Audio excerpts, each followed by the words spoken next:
സുന്നാളെപ്പറ്റി സംശയമില്ല. സുന്നാളെപ്പറ്റി ഒരു സംശയമില്ല, ഉറപ്പാണ് ശിർക്കിലാന്ന്. എന്താ സംശയം? നമുക്കൊരു സംശയമില്ല. അത് നമ്മൾക്കിന്ന് വിട്ടു പോകുന്നതായിരുന്നു.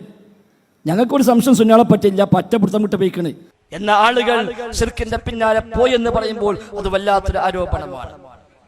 വേദനിപ്പിക്കുന്ന, വിഷമിപ്പിക്കുന്ന, സഹിക്കാനാവാത്ത വല്ലാത്തൊരു പ്രയാസം തന്നെയാണ്.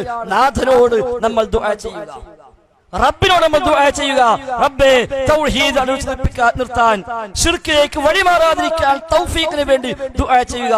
അതോടൊപ്പം നമ്മളൊക്കെ ശിർക്കിലേക്ക് പോയി എന്ന് തെറ്റിദ്ധരിച്ച ആളുകൾക്ക് ഇല്ല, പോയിട്ടില്ല എന്ന ബോധ്യപ്പെടുത്തി കൊടുക്കാൻ തൗഫീഖിന് വേണ്ടി കൂടി ദുആ ചെയ്യുക.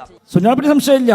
സുന്നാളെപ്പറ്റി ഒരു സംശയമില്ല, ഉറപ്പാണ് ശിർക്കിലാന്ന്. എന്താ സംശയം? ശിർക്കിലേക്ക് പോകുമോ എന്ന് അങ്ങേയറ്റം ഭയപ്പെടുന്ന ഈ ഉള്ളവനെ കുറിച്ച് പോലും ശിർക്കിന്റെ വാഹനായി, ശിർക്കിന്റെ പ്രചാരകനായി മുദ്ര കുത്തിക്കൊണ്ട് പേര് വെച്ചുകൊണ്ട് ഈ പ്രദേശങ്ങളിൽ ഒരു നോട്ടീസ് ഈ കഴിഞ്ഞ ദിവസങ്ങളിൽ ഇറങ്ങുകയുണ്ടായി.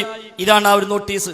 ശിർക്കിലേക്ക് കുതറിച്ചാടുന്നവരെ തൗഹീദിലേക്ക് തിരിച്ചു വരുമെന്ന ഒരു ഹെഡിങ്ങിൽ എൻ്റെ പേര് വെച്ചുകൊണ്ട് ഞാൻ ശിർക്കിലേക്ക് ആളെ കൂട്ടുന്നു, ഞാൻ ശിർക്ക് പ്രചരിപ്പിക്കുന്നു, ശിർക്കിന്റെ പ്രചാരനായി മാറിയിരിക്കുന്നു എന്ന് പറഞ്ഞുകൊണ്ട് ഒന്നിലധികം സ്ഥലത്ത് പേരെടുത്തു പറഞ്ഞുകൊണ്ട് അങ്ങേയറ്റം വേദനിപ്പിക്കുന്ന രൂപത്തിലുള്ള ഒരു നോട്ടീസ് ഈ പ്രദേശങ്ങളിൽ ഇറങ്ങുകയും ഈ സദസ്സിൽ തന്നെ ഇരിക്കുന്ന പല ആളുകളും ഒരുപക്ഷെ ആത്മാർത്ഥത കൊണ്ടായിരിക്കാം ഇത് ഈ നാടുകളിൽ പലർക്കുമായി വിതരണം ചെയ്യുകയും ചെയ്തു. സുന്നാളെപ്പറ്റി സംശയമില്ല.